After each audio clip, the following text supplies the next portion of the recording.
Alors, l'exercice 2, bon, je l'ai trouvé un petit peu plus simple que l'exercice 1, mais bon, quand même, il avait un bon niveau quand même, hein. Déterminer le polynôme minimal et le polynôme caractéristique de la matrice Jn, que vaut l'indice de nilpotence D de Jn. Bon, voilà, vraiment, c'est une évidence, hein. Le polynôme caractéristique, ben, Jn est nilpotente, donc c'est Xn. Le polynôme minimal et l'indice de nilpotence, ben, ça va être Xn ici et Jn. Bon. On se rend compte que comme Jn est nilpotente, son polynôme minimal va diviser le polynôme caractéristique, donc c'est un xk, et x puissance n-1 ben, est non nul quand on l'applique à Jn, donc le polynôme minimal, c'est forcément x puissance n, et l'indice de nilpotence, c'est n. Donc là, il n'y a pratiquement pas grand-chose. 2, soit R un entier, bon, on a ça. Oui, démontrer que D de diag de ça, c'est NR.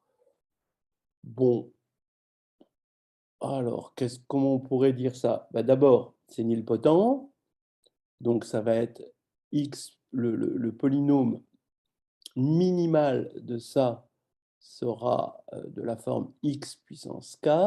Ensuite, x puissance nr, ben, ça va annuler JNR et ça va annuler tous les JNI avec NI inférieur à NR, d'après petit 1, donc ça annule tout.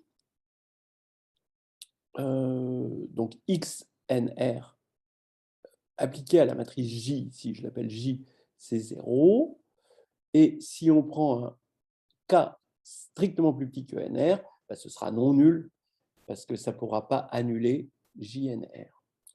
Alors, ça passe par le fait que quand on applique un polynôme à une matrice diagonale par bloc, eh ben, on va voir que le polynôme de la matrice diagonale par bloc, c'est une matrice diagonale par bloc dont les blocs sont le polynôme des blocs. Voilà.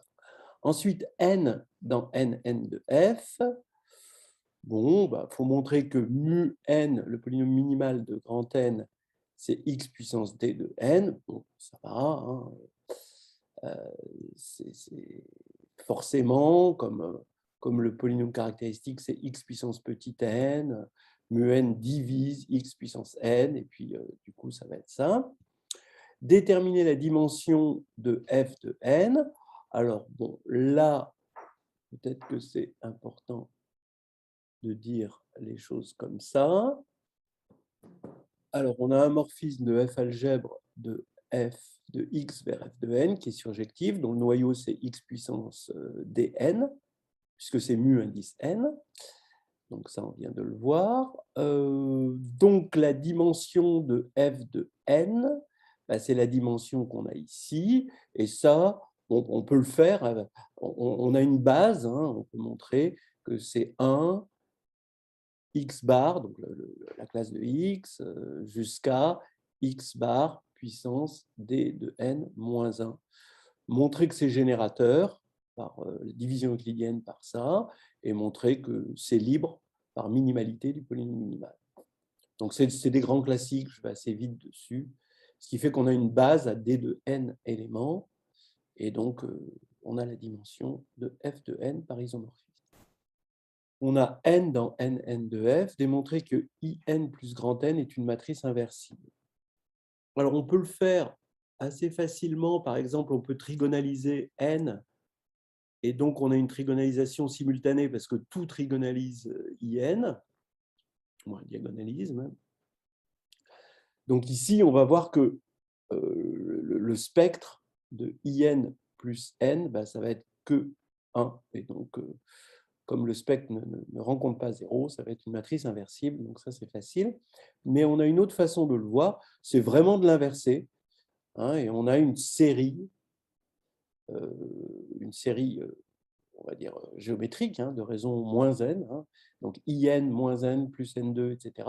Mais ce n'est pas une série infinie, on n'a pas besoin de montrer qu'elle converge, parce que n est nilpotente, justement, donc ça va s'arrêter, et on montre par une identité remarquable que c'est l'inverse. C'est une autre façon de faire.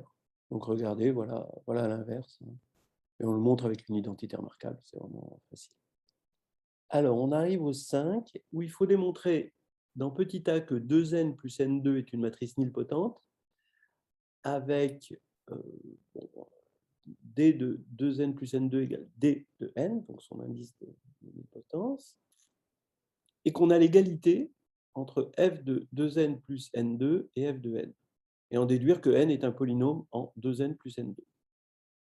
Alors, vous verrez que c'est là que j'ai un premier problème. Qu'est-ce qu'on appelle un polynôme en 2n plus n2? Est-ce que ce polynôme dépend de n ou pas? C'est la suite qui va me donner ça, qui va me poser problème, en fait. Alors, bon, d'abord, on va regarder 2n plus n2 et on va le mettre à la puissance d de n. Et comme ici, on a une commutation, on peut appliquer le binôme de Newton. Comme n est d'indice d de n, tout va s'annuler, on aura 0. Alors maintenant, pour montrer que d de grand N est minimal, on va dire que n jusqu'à n puissance d de n moins 1, c'est une partie libre. Alors on l'a à partir de ça, hein, parce que ça, c'est une partie génératrice de ça, avec la bonne dimension, donc c'est une partie libre. On peut le voir directement là. Bon, bref, on a une partie libre.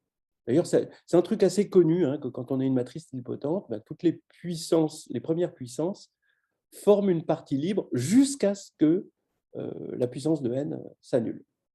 C'est assez intéressant. En tout cas, là, on le voit bien. Et donc, comme c'est une partie libre, si k est strictement plus petit que d de n, ça, avec la formule du binôme, ça ne peut pas être nul parce qu'on va avoir un terme en 2 puissance k, n puissance k, et n puissance k n'est pas nul, fait partie d'une partie libre. Les autres termes rentrent dans le contexte d'une partie libre ou sont nuls, et 2 puissance k n'est pas nul parce qu'on est en caractéristique différente de 2. Voilà. Donc, pour k strictement plus petit, ça ne peut pas s'annuler, et donc on a bien que d de 2n plus n2 égale d de n. Alors maintenant, on a 2n plus n2 qui appartient à f de n. Ça, c'est clair. C'est un polynôme en n. Donc, f de 2n plus n2 est a priori inclus dans f de n. Mais maintenant, on a égalité des dimensions, hein, d'après 3b, et d'après 5a. Voilà. Et donc, ça veut dire qu'on a égalité. Et donc, ça veut dire que n, qui appartient à f de n, donc qui appartient à f de 2n plus n2, est un polynôme en 2n plus n2. Mais attention, pour l'instant, le polynôme dépend de n. Il n'y a rien qui nous dit que ce polynôme ne dépend pas de n. Et là, l'énoncé n'était pas clair. Est-ce que l'énoncé attendait un polynôme qui dépendait de n? Est-ce qu'il attendait un polynôme qui dépendait de d de n? Est-ce qu'il attendait un polynôme qui ne dépend de rien du tout, juste de petit n? Et là, on arrive au 6 et on considère cette application. Hein, ce n'est pas un morphisme, donc c'est un polynôme. Démontrer que l'application phi est une injection. Donc, il va falloir montrer que ça, c'est injectif. Attention, des nilpotents vers des nilpotents. Donc, il n'y a pas de noyau, hein, on ne peut pas parler de noyau, de choses comme ça. Soit n ici, il faut montrer que si d de n est égal à petit n, alors 2n plus n2 est semblable à jn, et ensuite en déduire que phi est une bijection. Bon, alors cette question, à mon avis, elle a dû en stopper plus d'un. D'abord, je trouve que la 6a n'est pas introduite de façon habile, à cause de ce n est un polynôme en 2n plus n2. Voilà. On va regarder ça de plus près. Alors, regardez, si n et m sont deux matrices nilpotentes, vous montrez que c'est injectif. Donc, on veut montrer que si on a cette égalité, alors n égale m. Mais on vient de voir qu'on a un polynôme ici qui envoie 2n plus n2 sur n et un polynôme qui envoie 2m plus m2 sur m. Le problème, c'est qu'on n'a pas montré que ces deux polynômes étaient égaux. Donc, on ne peut pas passer par un polynôme. Il faudrait passer par un polynôme à gauche et un autre polynôme à droite. Donc là, c'est que le problème, c'est ça, c'est le polynôme, il dépend de n. Donc là, je ne sais pas comment ça peut être clair, mais à mon avis, là, on va avoir un décrochage de pas mal de candidats. Alors, voilà comment pallier ce problème. Hein. J'ai deux méthodes. Une méthode pour dire, bon, le problème, on va un peu l'affiner. Et une méthode pour dire, on va faire autrement. Donc, pour l'affiner, cette égalité, là, ici, c'est une égalité entre deux f algèbres. Et ça va fournir un automorphisme d'algèbre. Mais d'algèbre de f de x quotienté par x de d de n, qui envoie x sur 2x plus x2. Voilà, la classe de x sur, vous remplacez x par x bar. Alors en effet, on va avoir une suite d'isomorphismes entre ça et ça. D'accord ? Ça, on en a parlé, parce que 2n plus 2n2 est nilpotent d'indice de nilpotence d de n. Ensuite, ça et ça. Ici, j'ai une flèche, c'est juste l'identité. Et ici, j'ai une autre flèche. C'est encore la même chose que ça. Donc, maintenant, à x bar, on va envoyer quoi ? Ici, x bar, on envoie 2n plus n2, okay, qui va, puisqu'il est d'indice de n, tout ça, comme c'est l'identité ici, on va avoir 2n plus n2, et comme n est envoyé sur x bar, là, ça va être envoyé sur 2x bar plus x bar 2. Voilà. On a un automorphisme qui va de là vers là, hein, voilà, et qui envoie ça sur ça. Ça fait un petit peu penser aux automorphismes de z sur nz. Bon, parce qu'on a quelque chose de cyclique là, et on veut les automorphismes cycliques. Bref, on en déduit que le polynôme en question, donc ici, ne dépend que de d de n.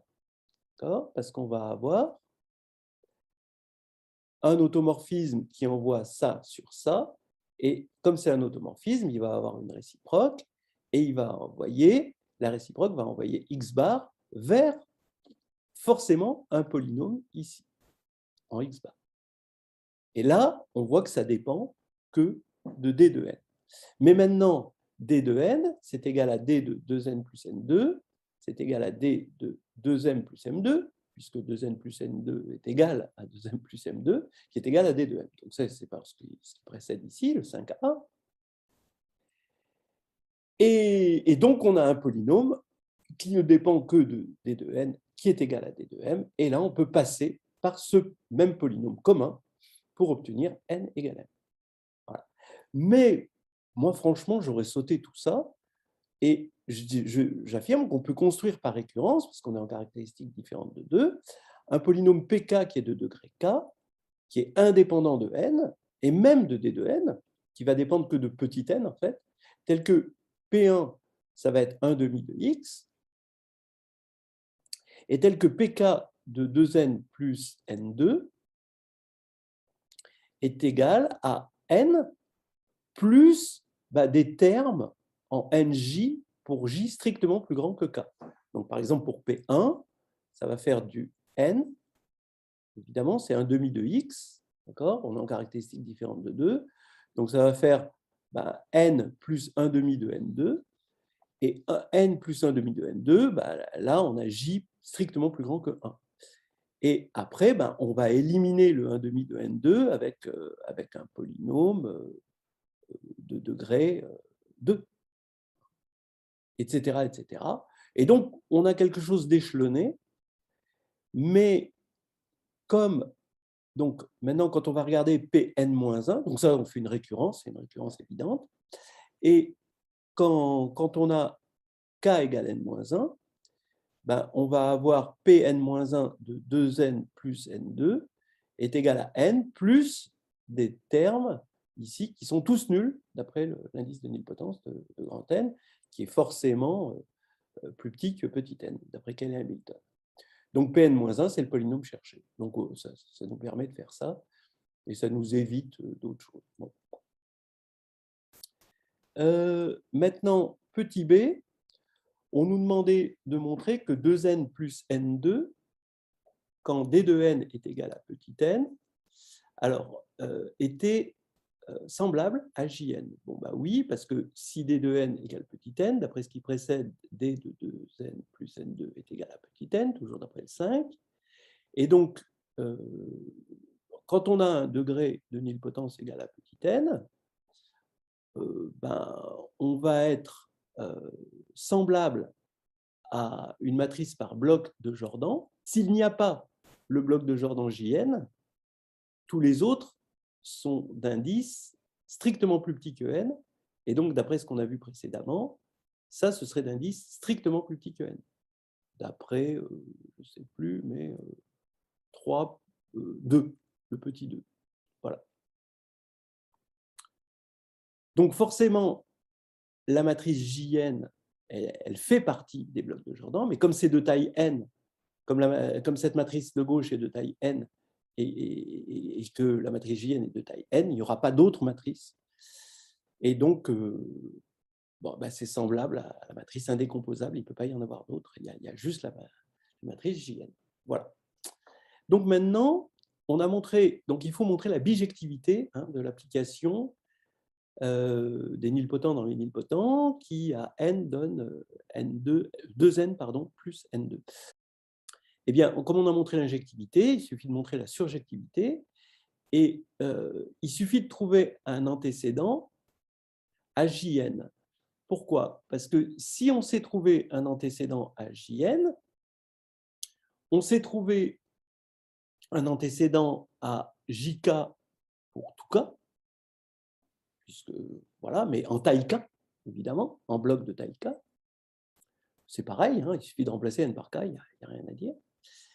Et si on sait trouver un antécédent pour tous ces Jk, on sait trouver un antécédent pour la matrice bloc, diagonale par bloc de ces Jk.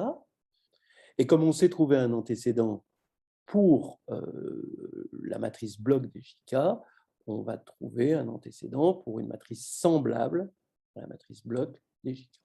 Voilà, parce que le polynôme 2x plus x2, voilà, quand il agit sur les matrices, ça commute avec la conjugaison, et donc c'est compatible avec la relation et semblable. Voilà. Donc il suffit de montrer pour la surjectivité la surjectivité juste pour Jn, et ça suffit. Alors c'est ça qu'on va faire.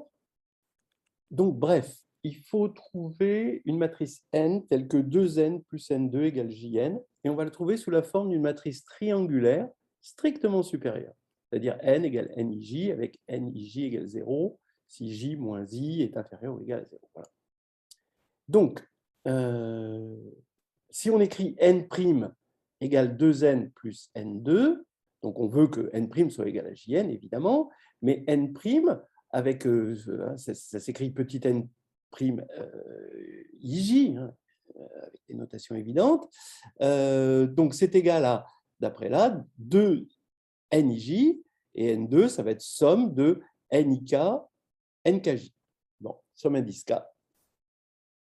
Mais forcément, pour que ce soit non nul, il faut que J soit supérieur strictement I et K soit strictement entre les deux. Donc, ça veut dire qu'on va avoir un système ici, N'Ij, on va avoir un système en Nij. Il semble être de degré 2, mais en fait, non, parce qu'il est échelonné. Donc, vous écrivez pour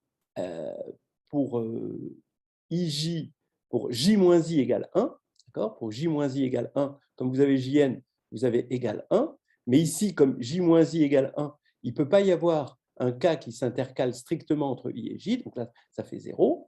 Donc, on va avoir Nij égale 1 demi, donc Nii plus 1 égale 1 demi. Donc, pour J moins I égale 1, c'est résolu. Et ensuite, on fait une récurrence En utilisant cette formule, donc cette fois-ci, après pour j moins i égale 2, là, on va avoir égal 0, parce que pour jn, ça fait 0, et on met ici, on va avoir ces éléments-là par récurrence. Donc, on résout un système échelonné en j moins i, c'est très classique, et on est en caractéristique différente de 2. À chaque fois dans le système échelonné, on divise par 2, on est amené à diviser par 2, et donc on obtient tous les nj, et ça prouve l'existence de grand N, et donc la surjectivité de l'application, et donc on a une bijection. En déduire que l'application qui envoie une matrice sur son carré U donne U2 définit une bijection de UN de F dans lui-même. Bon, quand j'ai lu ça, moi je me disais justement que c'était que j'ai même au début essayé de montrer 6 en me disant mais 7 est plus facile, et ensuite en déduire 6. Mais après, quand j'ai vu qu'il y avait la question 7, je me suis dit bon, bah, c'est pas l'idée du truc. Mais là, on peut utiliser quand même des sous-algèbres commutatives de sorte à avoir des groupes et des morphismes de groupes. Mais bon, c'était une idée. Bon, voilà. Maintenant, on a fait 6, on va faire 7 d'après 6. Bon, il n'y a rien du tout, hein, c'est presque rien. C'est ce qu'on appelle le transport de structure, c'est-à-dire qu'on a vu tout à l'heure, c'était en quoi? En 4, qu'on avait une matrice inversible. Donc, on a une bijection ici entre n de f et un de f. Et donc, par transport de structure, la bijection phi va nous fournir une bijection psi entre un de f et un de f. Transport de structure, c'est-à-dire juste, j'ajoute ici identité. Bon, alors, donnons la forme explicite de cette bijection par transport de structure. U va être envoyé sur U moins identité pour retourner vers NN, puis va être envoyé vers 2 U moins IN plus U moins IN carré pour aller vers NN encore, bijectivement, puis va retourner dans UN en ajoutant IN. Donc globalement, on a IN plus 2 U moins IN plus U moins IN carré. Et quand on développe ça, ça fait U2. Voilà. Donc on tombe bien sur U donne U2. Mais je pense qu'on aurait pu le faire autrement et peut-être plus directement. Mais c'est une suggestion. Alors, dans cette question uniquement, F est le corps des nombres complexes C. Non. Soit M une matrice de GLN de C, on suppose M diagonalisable, montrer qu'il existe une matrice P dans GLN de C telle que M égale P2. OK. Alors, bien oui, M égale P2. Il suffit de se ramener au cas diagonal. C'est-à-dire, on va prendre M égale QD Q-1 avec D diagonale. Comme M est inversible, ben D est inversible. Et donc, on va trouver une matrice delta qui est diagonale, telle que delta 2 est égal à D. Et forcément, en prenant le déterminant, on voit que D et delta est diagonale inversible. Enfin, surtout qu'elle est inversible. Et du coup, quand on va poser P égale Q delta Q-1, on a que P2, ben c'est Q delta 2 Q-1, donc QD Q-1, donc c'est égal à M. Donc ça pose pas de problème. Alors, on demande de montrer que l'application qui envoie une matrice sur son carré définit une surjection de GLN de C sur lui-même. Alors, c'est lié au fait que l'exponentielle sur C, c'est surjectif, ça on le sait.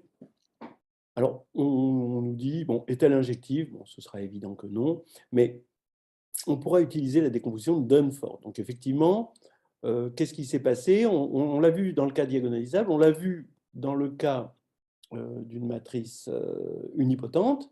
Donc, on voit que ça sent, de toute façon, on est dans un groupe multiplicatif, ça sent la décomposition de Dunford multiplicative. Alors, si on part de la décomposition de Dunford additive, il faut rappeler que si M est inversible, D, qui est la partie diagonalisable de M dans Dunford, est inversible aussi, parce qu'ils ont même polynôme caractéristique. L'inversibilité, c'est le fait de ne pas avoir 0 dans son spectre. Alors maintenant, je pose M égale DU, je mets D en facteur, et j'ai U égale id plus D-1n. Alors, comme D et n commutent, D-1n, c'est nilpotent, et donc U est unipotent, et D et U commutent. Alors, disons que ça, tout le monde connaît un peu la version multiplicative de Dunford. Alors maintenant, on va prendre R une racine carrée de D, S une racine carrée de U. On a vu que ça existait, et maintenant, c'est quand même pas tout à fait terminé. C'est là où j'ai un problème avec les questions du problème. J'ai une question, c'est il faut quand même montrer pour moi que R et S commutent. Parce que si RS commute, bon, déjà, on aura RS qui est inversible, parce que R est inversible, S est inversible, donc on voulait de l'inversibilité, on l'a. Voilà.